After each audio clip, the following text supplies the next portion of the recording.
Hello and welcome to Scholar Fedu. This is our UTME prep series where we provide relatively detailed solutions and explanations to the UTME or JAMB questions. And in this recording, we are looking at the UTME questions for physics for the year 2017. This is the first part of the recording where we are going to be looking at the first 20 questions for this year. If you're new to the channel, please don't forget to subscribe to our channel, like and share our content.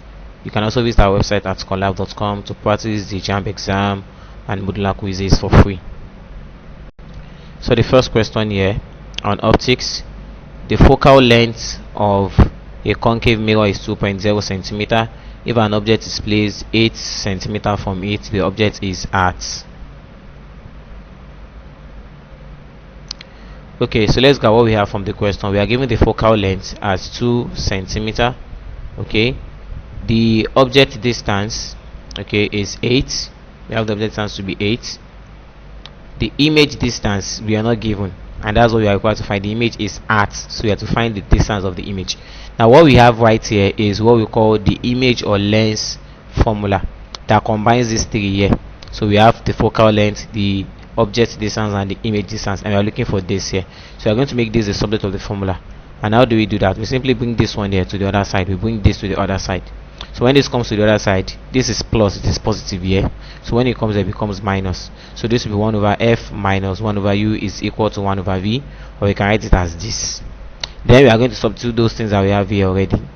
Okay, these values that we have here for the focal length and the object distance. The next thing, like you do in subtraction like this of fraction, we take the LCM of the denominator. The LCM of 2 and 8 is 8. Then we say 2 in 8 is 4. 4 times 1, this will be 4. Then minus, so we have minus here. 8 in 8 in 8, that is 1. 1 times 1, that will be 1. So we have 4 minus 1, and that is 3 over 8, which is the denominator here. So here we have 1 over v is equal to 3 over 8. So how do we get the value of v? We are going to invert both sides of the equation. What that means is turn this thing here over. So if you turn it over, this will become v over 1, that is v. And if you turn this over, this will be 8 over 3.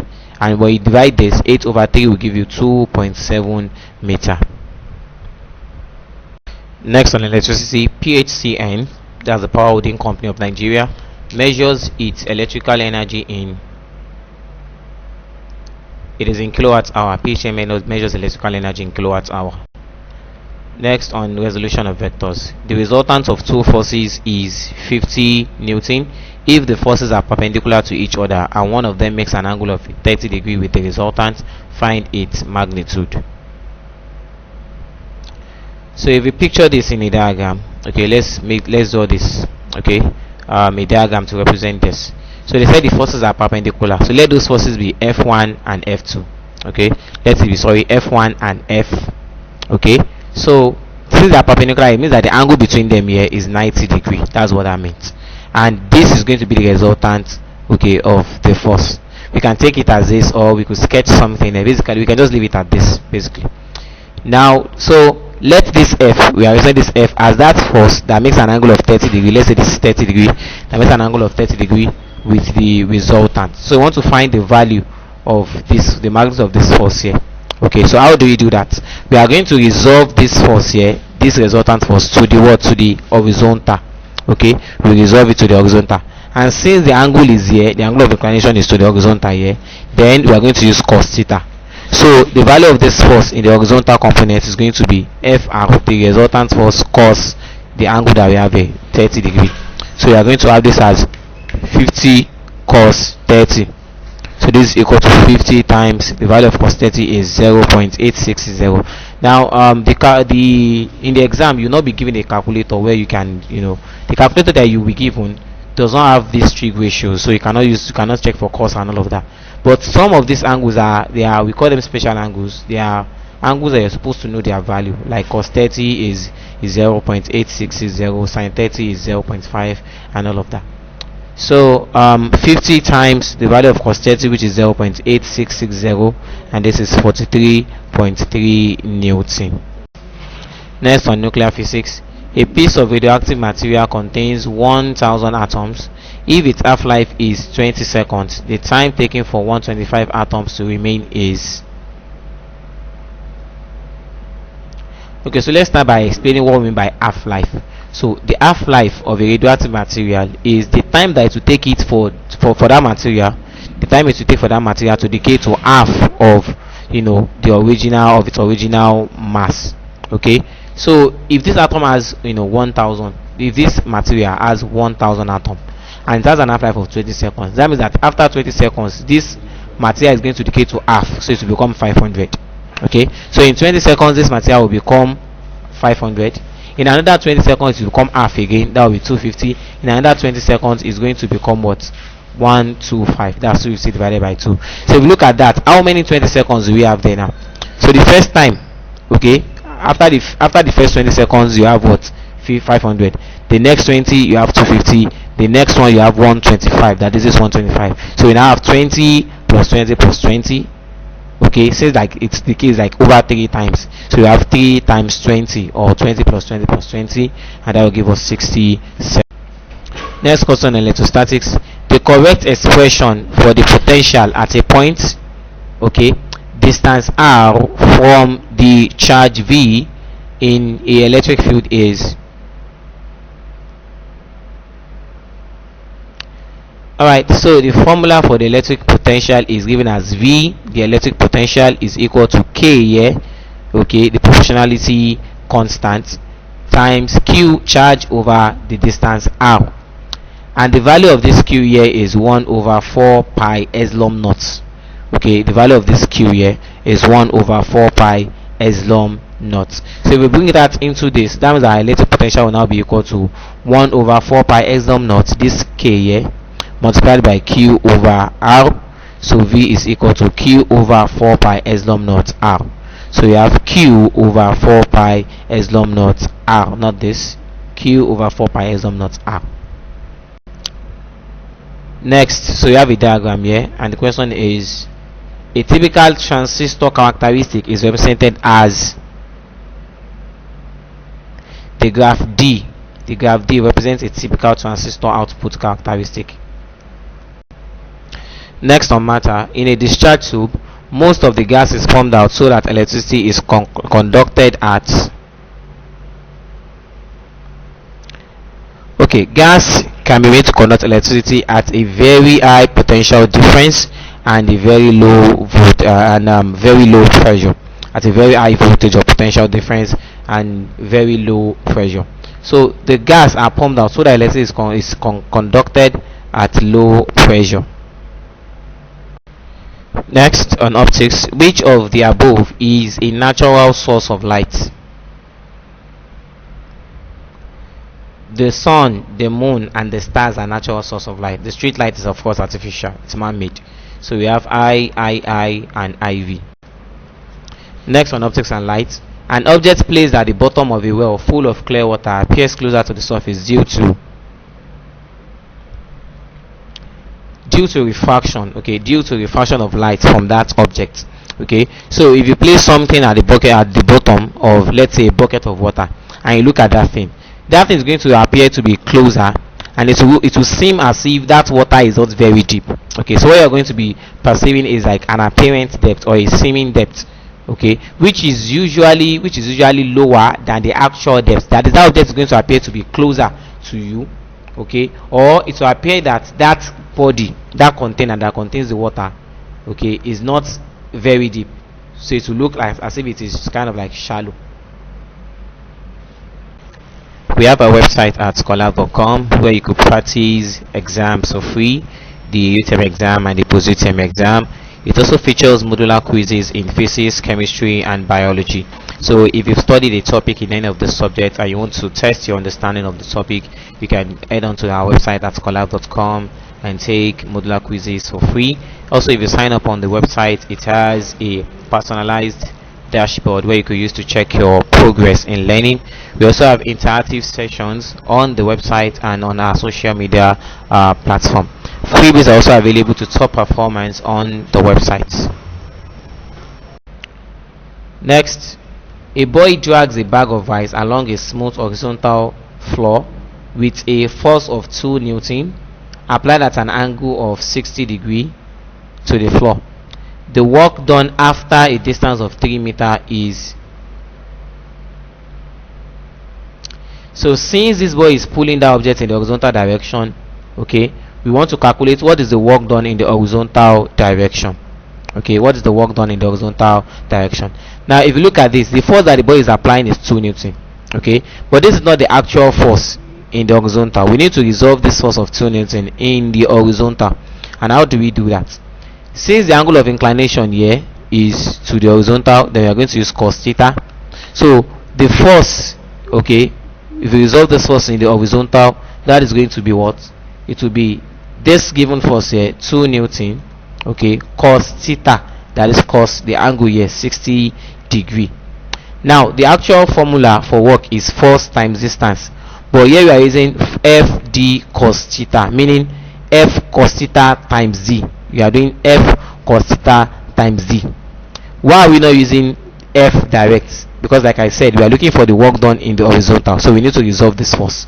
And because this angle here is to the horizontal here, so we use cos for it. So we are going to have F the force times Z times cos theta. So the force F here is 2 Newton times the distance over which that body was moved, which here is 3 meter, times cos theta, the angle here, and that is 60 degree. So we have 2 times 3 is 6, times cos 60 degree is 0.5. 6 times 0.5 or half will give you 3 joules.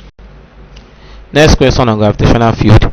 The spheres of masses 5 kilogram and 10 kilogram are 0.3 meter apart. Calculate the force of attraction between them. Alright, so we need to recall, this is a question relating to the Newton's law of universal gravitation.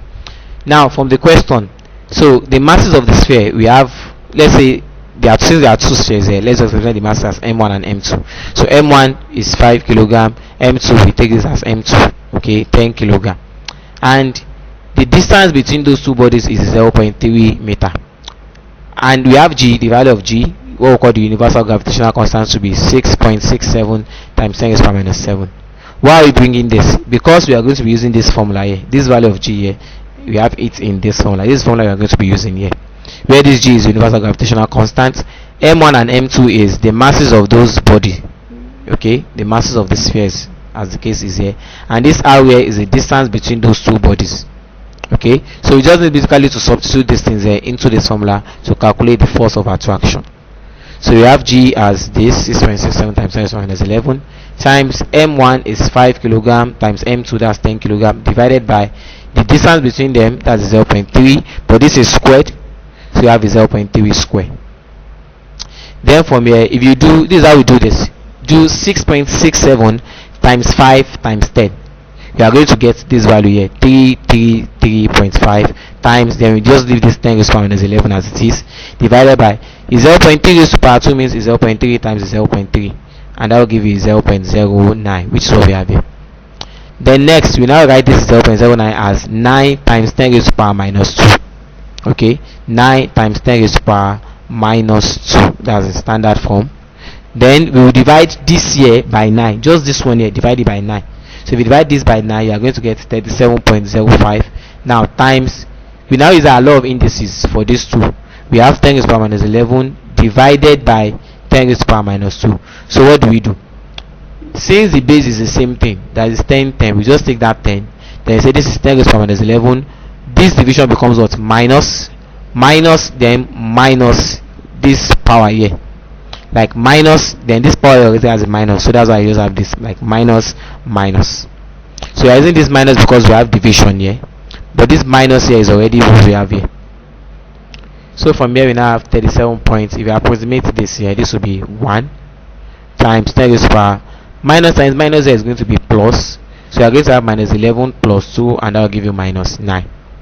Then we will write this as this 37 here, we can write it as 3.71 times 10, 37.1, we can write it as 3.71 times 10, and this 10 will like 10 raised to the power 1.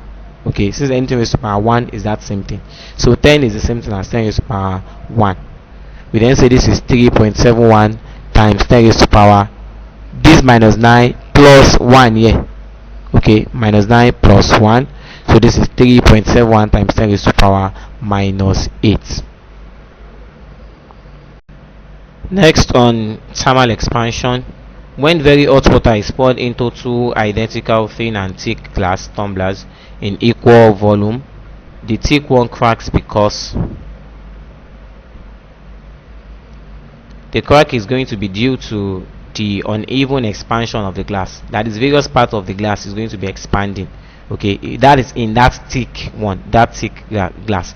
Why? Because in the thin glass, because of the thinness of that glass, it is able to, easily flow to the surrounding. So that glass is easily, like, it can easily exchange it with the surrounding. But the other glass that is thick, it is very difficult for it to, like, flow through that substance. So instead of like flowing through easily, it gets trapped in between molecules of that glass. Okay, and then expansion begins to happen. That is, it begins to expand gradually, and that would eventually lead to cracking. Why? Because the expansion is going to be uneven, meaning that it's not going to be balanced throughout that substance. Okay, it's not going to be balanced, so eventually that glass is going to crack. But the thin glass, due to its thinness, loses water. It loses it rather quickly to the surrounding. Next, on elasticity, the diagram above represents the stress strain for a typical metal rod. What does X represent? That is the point X here. The last point in the graph represents the maximum load. Okay, maximum load, or it could also mean the beginning of the breaking point. Okay, the beginning of the breaking point. That if you were to have like some dotted line here, you will call that the breaking point. So this is the maximum load, or like the beginning, like the point that is followed immediately by breaking in that material. So that will be the breaking point. Since you have maximum load here, that will be breaking point. Next, on waves, transverse wave can be distinguished from longitudinal waves using the characteristics of polarization. Only transverse wave can be polarized. Okay, transverse wave can be polarized. Next, on light and optics, which of the following pairs of light rays show the widest separation in the spectrum of white light? Now, in the dispersion of white light, okay, that is when white light becomes dispersed. Okay, these are the colors that emerge.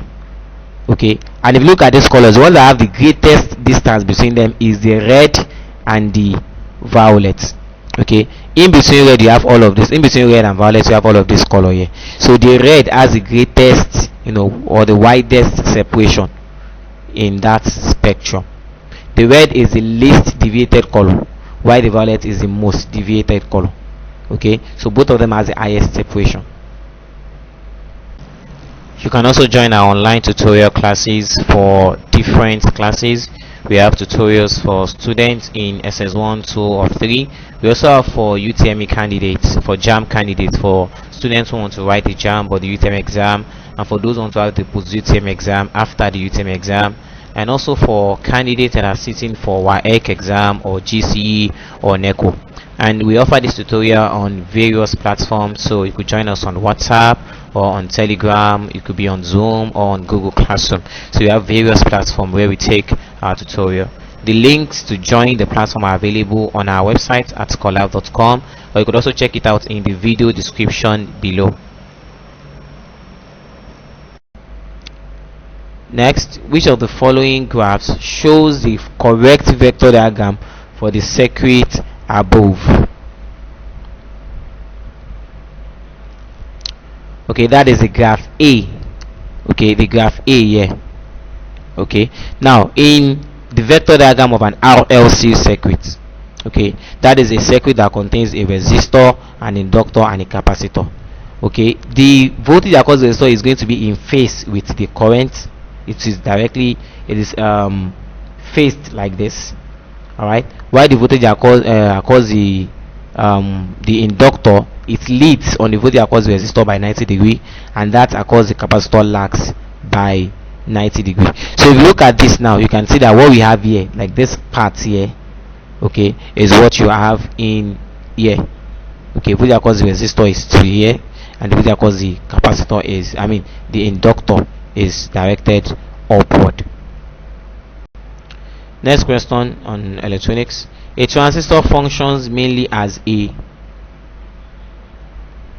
It functions as a switch, as an amplifier. It functions as a switch and an amplifier. Diodes are used as a rectifier. Charge storer, that could be a capacitor. Capacitor can be used to store charge. Next on matter. A thin wire with heavy weight attached to both ends is hung over a block of ice resting on two supports. If the wire cuts through the ice block while the block remains solid behind the wire, the process is called regelation. Okay, regelation. It is a process of a substance, okay, becoming a solid by cooling. Next on measurement, the inner diameter of a small test tube can be measured accurately using the pair of vernier caliper is used to measure the diameter of cylindrical objects. You can use to measure the inner or the external diameter of cylindrical objects like test tubes. Next on temperature measurement, a platinum resistance thermometer records 3.0 watts at 0 degrees Celsius and 8.0 watts at 100 degrees Celsius. If it records 6.0 watts in a certain temperature, in a certain environment, the temperature of the medium is. Alright, so for questions like this, what we do is interpolation. Okay, we are going to do interpolation. Now, how do we do this? The reading at the steam point, okay, using that platinum resistance wire, is 8.0 watts. The reading at the ice point is 3.0 watts. Now the temperature of water, we are going to compare this, okay, to like a standard measurement. The temperature of water under standard pressure 1 atmospheric, okay, at boiling point is 100 degrees Celsius. That's at steam point, 100 degrees Celsius. Temperature of water at ice point is 0 degrees Celsius. And they said the reading at the room temperature is 6 here. So they want us to find the temperature that corresponds with this. So what we are going to do is take the difference between, the temperature of water at boiling point and at steam point. Take the difference between it, and you have 100 minus 0. This will be equal to, take the difference between steam point, like the reading at steam point and ice point here. That's 8 minus 3. Then we now go down. So now take the reading between, let the temperature, okay, at which this platinum resistance will call 6.0 watts. Let that temperature be X. Okay, we now take the difference between that temperature X that we are looking for here. I will just note that as X. We take the difference between that temperature and the lower point, okay, or what we call like the ice point on that platinum. The ice point, okay, the ice point of water, that is a 0. So you have X minus 0 is equal to the temperature that the platinum resistance measured, which is 6.0 watts, minus the reading at the ice point of the platinum wire, that is of the platinum resistance thermometer, and that is 3. So what we are doing here is we are relating those temperatures, like we're using the intervals. We are relating the intervals here, okay, difference between the upper and lower for water at boiling point, okay, and ice point, difference between the upper and lower for the platinum resistance too, that corresponds with this. Then the difference as well here. So we have 100 minus 0, so we have 100 over X equals, this is 8 minus 3, that's 5, over 6 minus 3, that is 3. Then when you cross multiply, you're going to have 100 times 3 is equal to 5 times X. Okay, 100 times 3 is equal to 5 times X. Sorry, I have not been using the pointer here. So we then have 100 times 3, that is 300, equals 5 times X is 5X. We divide both sides by 5 and we get 60 degree. That is 300 divided by 5, that is 60 degree. Okay, don't forget to check out our playlist. We have different playlists.